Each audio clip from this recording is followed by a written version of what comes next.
Hello and welcome to my office hours. This is Carolina Küpper-Tetzel. Today I would like to talk about time management in students and ways to help them to manage their times more effectively.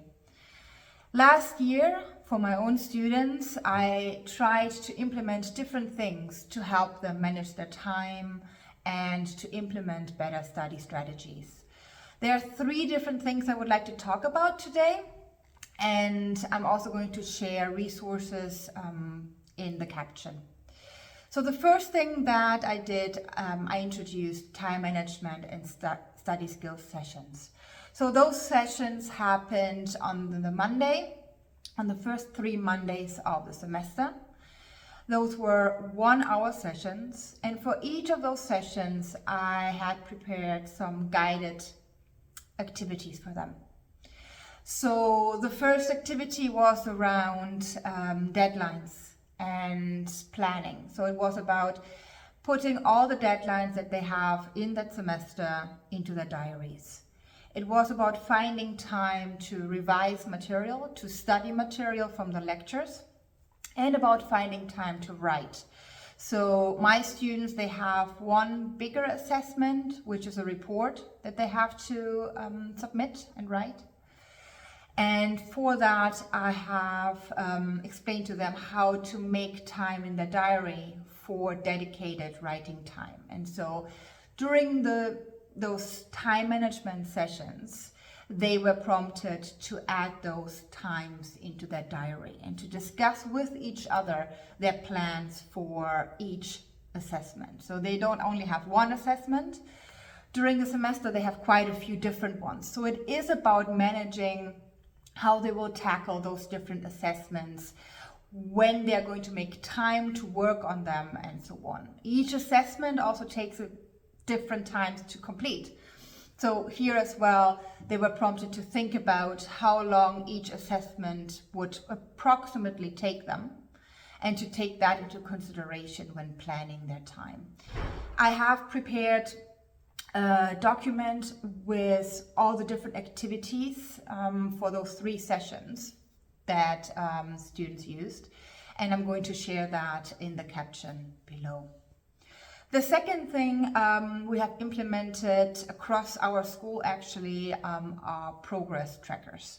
So we use a virtual learning environment. In our case it's Moodle, but you have Blackboard and Canvas, so you'd have different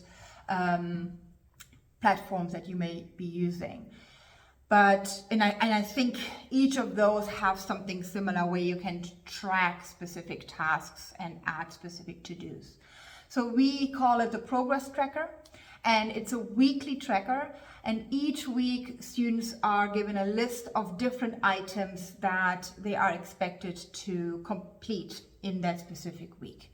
So they can always go back, look at those tasks, tick them off, and if they keep on top of those tasks, they are really keeping on top of all the different assignments and all the learning components for that specific week, but also for the semester. And that has been very helpful for students. They really appreciate those progress trackers. And the last thing we have implemented were intention to submit forms. So for the bigger assessment, so again in our case it was a report, for that one they have 8 weeks to work on that specific assignment, and then at the end of week 8 they submit their report. And what we have implemented was the intention to submit form. So that's a very simple form, and it's given to the students the week before the deadline. And the only thing they do is they indicate on the form on what day of that submission week they are intending to submit their report. So it kind of anchors them for that specific date. It makes them reflect about what plan they have, so when they want to submit that assignment, and it really helps them, we felt, to keep with that deadline. And even if they don't make that specific deadline, because most students actually selected the day before the actual deadline, it made it more likely for them to submit by the deadline. So those 3 different things have been quite helpful last year, and I'm keeping them this year, and I hope they can help your students as well. All right, take care, bye.